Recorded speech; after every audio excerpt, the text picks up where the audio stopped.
book review is going to be a little bit different because I will have no notes. The book is I'm Glad My Mom Died by Jennette McCurdy. I picked it up because I'm sort of on a nonfiction kick. There were some things that I was trying to do research on for something, and I was like, oh, let me read some autobiographies, let me read some memoirs, whatever. This was on somebody's list, and it's apparently really popular. It was a bestseller, and I gotta say, I didn't think it was that great. Specifically, wow, that was weird. Specifically, the audiobook was absolutely atrocious. Jennette McCurdy herself read the audiobook, and I mean, I've never seen iCarly. I tried to watch iCarly because I wanted to know if this was her natural speaking voice. I wanted to know if she was a good actress.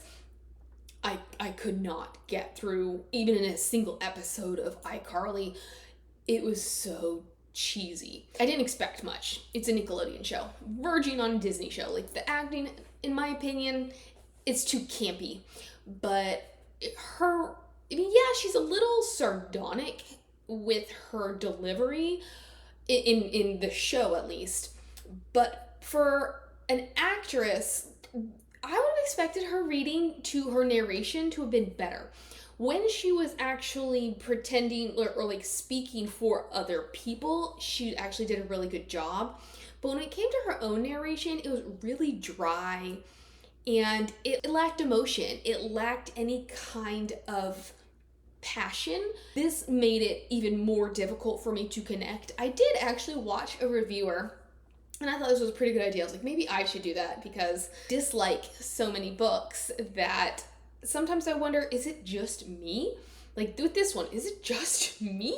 And what she did was she kind of gave her own thoughts, but then she started pulling some reviews from other people and she would go through those. I thought that was actually a really good idea. There was one review that kind of aligned with how I felt, although then it completely went off the rails and I was like, we are on totally different sides of this. But there were people who said her reading wasn't very good. Like, if you're going to read the book, read it. Don't listen to the narration. And a lot of people, and I think this is also my disconnect, a lot of people, I think, connected with the content, and that's why it did so well, because I liked the fact that there was no holds bar. She absolutely was straightforward with everything she said, and I actually had no problem with the content. I just thought the writing was pretty poor, and because her narration was really dry, it combined to be a really miserable experience. 5 hours of my life wasted. But yeah, so I say nothing bad about the content. I think it's really important content for somebody, because she's quit acting, and she apparently never really liked acting. She would much rather write, and then her mother discouraged her from writing. But for somebody who wanted to be a writer, I'm shocked that her writing is not better than this. I thought the sentence variation was pretty poor. There was a lot more telling than showing. What we needed was more background content, more things to get me specifically. I would love if anybody else could contribute to this, could give me their thoughts on this, but I needed something to make me more emotionally invested. So the whole book is basically detailing the emotional, mental, and even physical abuse by her mother. And we open with this kind of family history of how they pretty poor, they all live in the same house, owned by her grandparents. They weren't supposed to stay there that long. They ended up staying there. At some point the grandparents lived there. And actually, no, that's not where we open. We open, which the opening was quite nice. I thought that it was a really good job at drawing you in immediately. So the opening is she has 3 brothers, and they are all at their mother's bedside. She's in the hospital and she is in a coma, and we're getting the impression that she's not doing well. She may not survive. I even kind of liked this, although it did sort of bother me. She didn't name her brothers. She referred to them in descriptive terms, kind of describing their personalities, which I liked, but at the same time, it felt a little off, like, almost, why can't we know their names? It doesn't matter. All this goes back to, she gives us family background. I think maybe 3/4 of the way through the book, then we get this instance with her grandmother. We do kind of get a paragraph here and a paragraph there involving maybe her grandfather, or around the time of that hospital scene, we get some things, and we kind of get a little bit when her mom actually dies. But I was like, I don't understand what these family dynamics are. If your mother is abusing you in these ways, where is your family? What are they thinking? What are they doing to help you? Are they helping you at all? I don't care if they're helping you or they're not helping you. I just want to know why you're going through all this alone. I want to know, does she do this to your brothers? Which actually there is a scene where she is talking about how her mother still bathes her, even though I think at that point she's 12 or 13, and how her mother would even bathe her with her 16-year-old brother. I mean, can we please get more of that? Like, you can't introduce something like that and kind of drop it. I needed more. I needed more foundation. I needed something that tied all these things together. But honestly, no wonder she hated her mother and is glad her mother's dead. Even with all of that, I was a little confused regarding her feelings towards her mother. I don't know if it's because of the abuse and almost like Stockholm Syndrome, where she sympathizes with her abuser, but does she or doesn't she love her mother? It seems like most of the time she couldn't care less. Like, she's very ambivalent emotionally regarding her mother, or her mother annoys her, or there are times like when she first tried to be out on her own and her mom couldn't handle it, and so her mom was like, oh, can I just stay over with you for a couple of days, like the first couple days? And she acknowledges it's not going to be like that. Her mom is essentially going to move in and her mom's never going to leave. And so you do get moments where she is bothered by her mom. She wants to get away from her mom. But then when her mom is dying, her emotional reaction on a grand scale, I understood. It is her mother. But because I never really understood what she thought about her mother, I had a hard time connecting emotionally with these events. Even when it came to, and this is me, complete lack of understanding regarding eating disorders. One, I was looking her up because she was saying, I think when she was 10 or 11 and she was in dance class, people made mention of their worry regarding her and whether she was anorexic. So I was like, okay, I want to look. And I saw something, somebody said somewhere about how they noticed how much smaller or skinnier she was than her co-stars on iCarly. And so I was like, well, I want to see what she looked like. And frankly, there are not a lot of pictures of her. The ones that I could find, I thought she looked relatively healthy. It could also be because she was still young, early adolescence, and so she will have the round face. She wasn't gaunt by any means. And when I was watching the show, I was really trying to pay attention to her body. And I don't know if it's the costuming. While she was thin, I didn't think she was stickly thin. I didn't think she was thin enough that I, as a viewer, would be like, ooh, she's too thin. Because again, that's Hollywood. And I felt like she was about the same size as Miranda Cosgrove. But anywho, what concerned me more were the most recent photos, which I was thinking it was like recently 2025. But I think the photos that I was seeing were actually, because this book was published in 2022, I think the photos I was seeing were her from 2022 when she was promoting this book. And it was alarming how thin she was. But I struggled with the eating disorder. Not that I am disputing her eating disorder. I was just a little bit confused. And again, this is my lack of understanding regarding how they work. her mom, around the time, I think she gets her first period. So she goes to her mom, and her mom is like, oh, well, the way to combat that is to count your calories. And apparently her mom had been counting calories for ages, and her mom was a tiny person. And I'm like, looking at the pictures, I'm like, yeah, she was a thin woman. Would I say she was unhealthy? Not really. Like, yeah, she could gain a few pounds, but I wouldn't have looked at her and been like, ooh, that woman needs to eat something. They start counting calories, which leads to the anorexia. I think she's 18, and her mom, I don't remember exactly the age, but her mom had cancer, and now the cancer has come back, and so her mom cannot spend all of this time. Her mom is like a momager, so she can't spend constant time with Jennette anymore. And so Jennette is like, I can eat.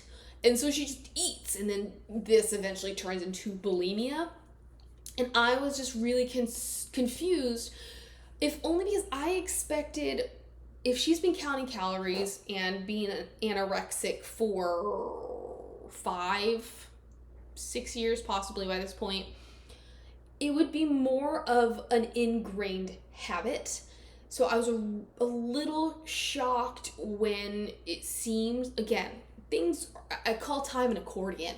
So the timelines are very accordion. So I don't know if the inference is that it was automatic or if it was a gradual thing, but I just would have thought that it would have taken her longer to let go of that hold on her eating habits.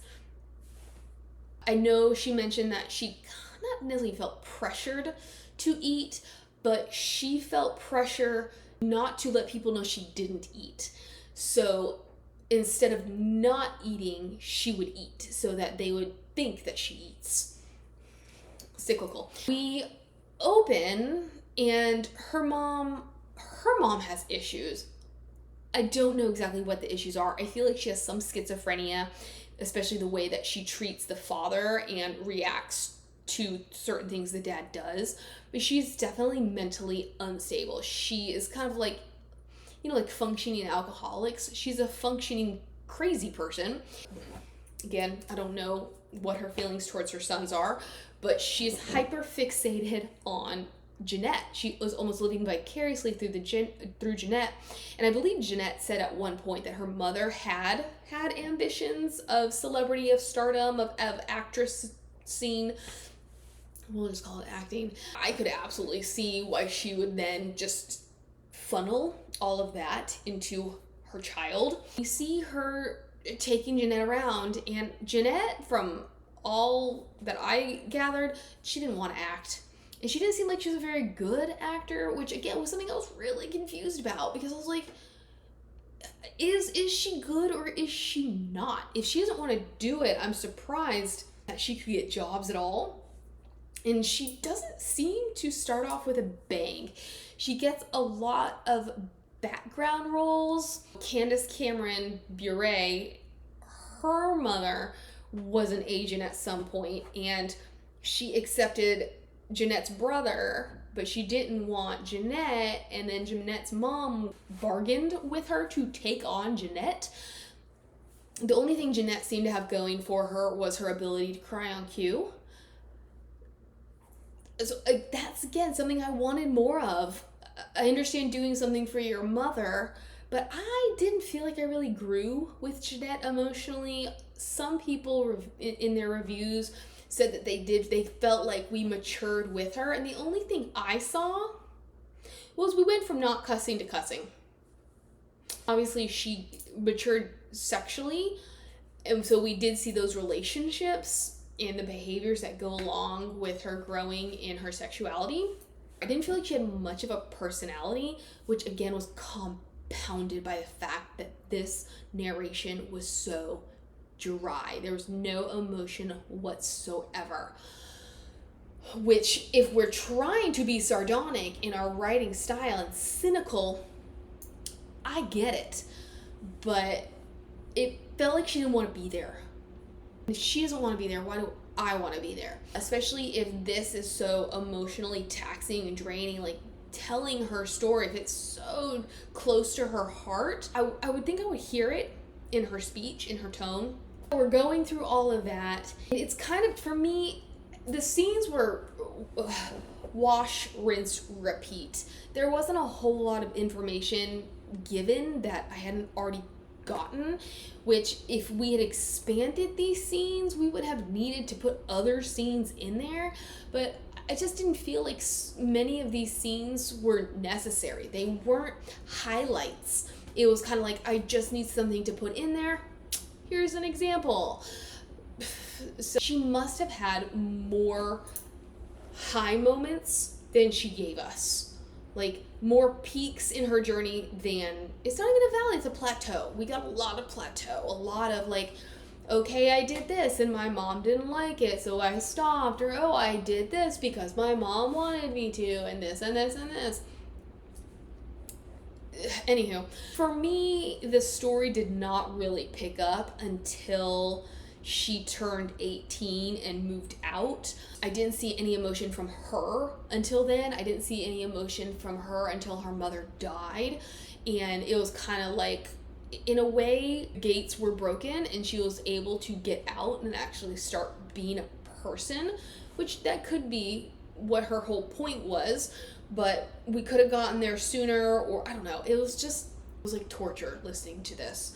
We do learn that she doesn't know how to have a relationship, and so whenever people, men, boys, do express interest in her, she figures out a way to leave them behind. We do get a little bit about the creator, who is Dan Schneider, who there's a whole documentary on Netflix about. And I actually thought that was really interesting because it is a lived experience, it's a shared experience, and for her to have left it out, I think would have been questionable for anybody who can connect the dots and can realize how she was connected to this individual. I liked how she called him the creator. I liked how she took away his identity. That then fed into this no holds bar, truth be told, I'm not gonna sugarcoat anything. I kind of would have liked a little bit more, because while what we got definitely painted him as a not so good dude, emotionally manipulative, I didn't actually get much of the problematic behaviors. We eventually get to this point where, and again, I never watched iCarly, so I don't really know how long it ran, but I think she's 18 or so. And I think she's doing a promotional something or another, and she's at, I think, Disneyland, some kind of amusement park. And she's sitting next to this guy named Joe, who is crew for the show or something. Joe is much older than her, almost twice her age, I'd say. He is touching her, and she's like, but I think he has a girlfriend, but I think he likes me. Yeah, now I know he likes me. They begin a clandestine affair, and she is Mormon, which we had a very consistent underlying presence of her faith, which slowly diminished over time. Like, her connection to her faith slowly diminished over time. And I mean, I thought that was a really great aspect of the book too, because it is at odds with what she's doing. I mean, how much it really played into her life, I don't know. I don't want her to put something in the book that's not actually part of her story. But I thought the juxtaposition of that could have served to, again, emotionally connect me to her story.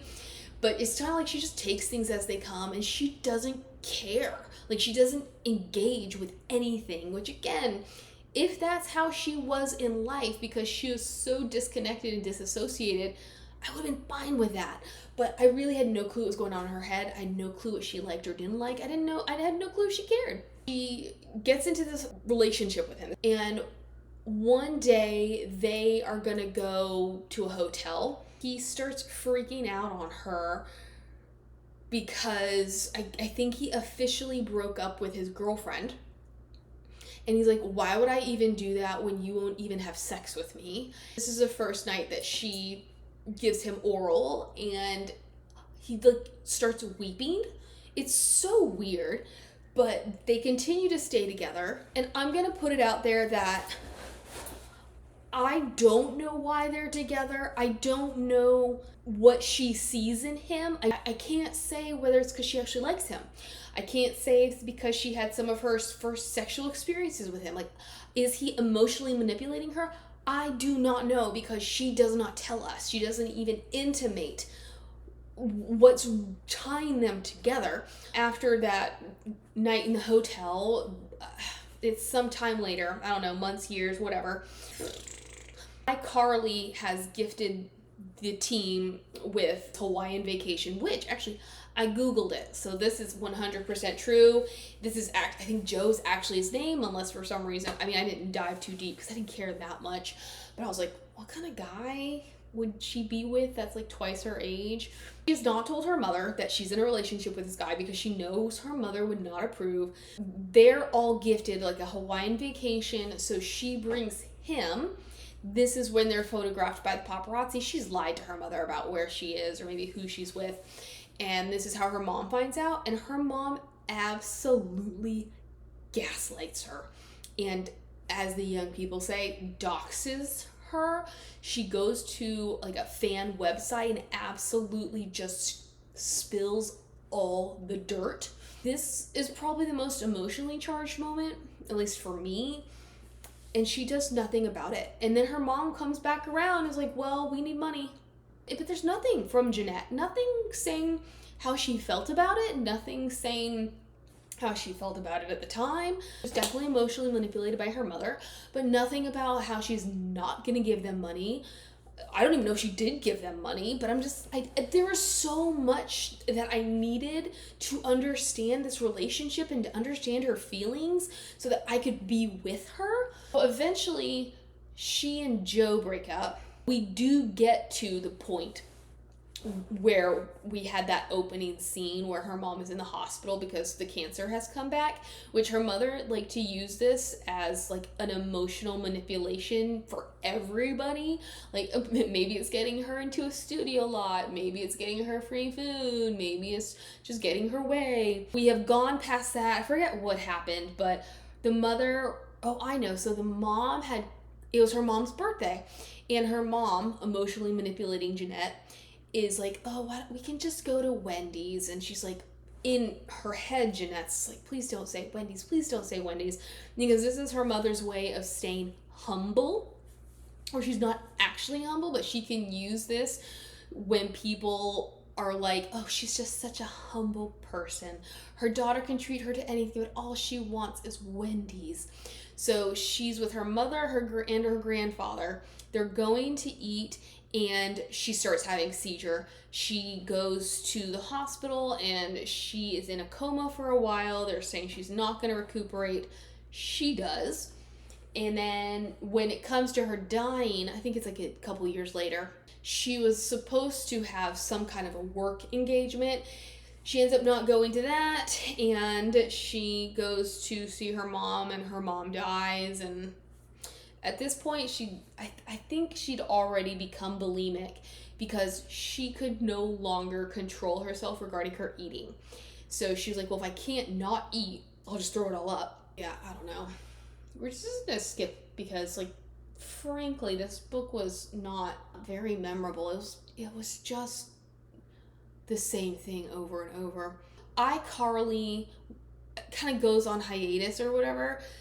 They're not sure if it's going to be renewed. And then she's going to film Sam and Cat, which is the spin-off revolving around her and Ariana Grande, which I loved the depiction of her relationship with Miranda Cosgrove.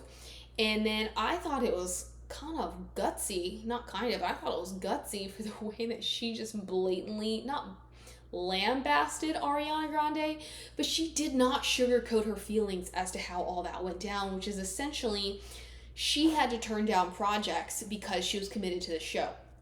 Ariana Grande, on the other hand, they were like, well, we'll just write her into being in a box for the entire episode so she doesn't actually have to be there. I enjoyed that she did not sugarcoat her feelings because it was very honest and raw, and I appreciated that. She was not particularly happy about having to do this spinoff. She did harbor some feelings of jealousy towards Grande because of she came from nothing. Ariana Grande came from something, and yet who is the one whose star is like a shooting star, like is rising? It's Ariana Grande. And so she doesn't understand. She doesn't really like how this is all going. But she also hates her role as, I think her name was Sam. I think she was Sam. Now, the spin-off was supposed to be a show for her, not a two kind of lead show. She has gone to Canada because she has been told that Netflix was producing a show. So she gets there only to learn that it's not a Netflix produced show, but it's a show that maybe could be picked up by Netflix. Somehow they are in conjunction, but it is not a Netflix show. It is there that she meets Steven, and he's some, I don't know, like an Italian heartthrob kind of character. He's not an actor, he's part of the crew. She's already lost her virginity, but it's not until she's with him that she realizes that she can actually enjoy having sex. It's not a healthy relationship, but it works. She moves back to Hollywood. Neither the Netflix show nor Sam and Cat are picked up again. He ends up coming because he has a job, so he comes and he stays with her. And things start to go downhill because he has a come to Jesus moment. So he's like, we need to find a church. So now they're trying all of these churches, and he's like, we can't sleep together anymore. We can't do any of this stuff anymore. And she's like, what? But that's the stuff I like to do. And I'm like, I don't know. She felt really juvenile. Maybe she was emotionally immature, but I was just like, whatever. Then this obsession with religion turns into having like a full psychotic break, and he believes he is Jesus reincarnate, which I thought that was like laughably interesting. He gets the help he needs, but then the relationship, it just becomes too interdependent, and they end up breaking up. She and Miranda Cosgrove do drift apart, and then it comes the time where they're going to do the reboot of iCarly. She knew what this phone call was about, so Miranda calls and asks her kind of the same thing that everybody else had been asking her, to please rejoin the reboot. And she's like, no, I don't want to. She quits acting. She'd had a short-lived music career, which I was like, she did. Honestly, I shouldn't be too surprised considering I never watched iCarly. I didn't pay attention to Jennette McCurdy. Apparently she's never been proud of anything she's done. Yeah. Her grandmother starts emotionally manipulating her because, for me personally, I think it's the money. Like, her grandma wants to be in contact with Jennette so that Jennette can give her money if she wants money, which she does ask for money, and she just can't believe Jennette wouldn't fund their lifestyle the way that they think she should. A big surprise in this book. Her dad is not actually her dad. The man who raised them is not actually the biological father of she nor her siblings. And she does go and she does meet her dad. He did know about her, but he was waiting for her to come to him. We don't really know anything about him. Apparently, that was the one and only time that she ever interacted with him, which that reviewer that I was talking about, who I lined with until I didn't, was like, oh, wow, this was the best part of the novel. I wish we'd had more. And then the girl who was doing the reviewing was like, you want a fiction novel. To me, it wasn't a climax at all. It was kind of just another blip on the radar. I thought it was interesting, but again, just like everything else, it kind of went nowhere. They didn't really build a storyline, in my opinion. Or just disparate scenes from her life. She does struggle with the knowledge that nobody told her, that they lied to her, and it seems that her mother had been married to this guy. Maybe not, maybe they're just together, which I don't know how much older her older brother is than her, but how did he have no clue? Okay, say her parents had separated before she was born. I want to say her oldest sibling was maybe 5 years older than her. My first memories are from when I was 5. So I'm a little surprised that he didn't know, that like nothing had been said at all. She just kind of comes to terms with everything, and she is on her road to healing. She sees a therapist, And then it seems like this therapist is really more interested in just being a therapist to the stars and being involved in her life as a celebrity. And it doesn't really help her much. She doesn't like therapy specifically because the first person, I don't think it was that woman, but the first person that she'd gone to see challenged her ideas of her mother, which I thought was a great opportunity to dive into what her thoughts on her mother were. But we didn't get that. All we know is that she holds her mother in such high regard that she cannot stand somebody saying anything against her mother. At the end of the novel, she has found somebody who is helping her with her eating disorder and is helping her come to terms with everything and how she is healing. That's all I have to say. Not the best book. What do you think? Do you have any other memoirs, autobiographies, biographies that you recommend that I read? That is how I'm glad my mother died. Bye-bye.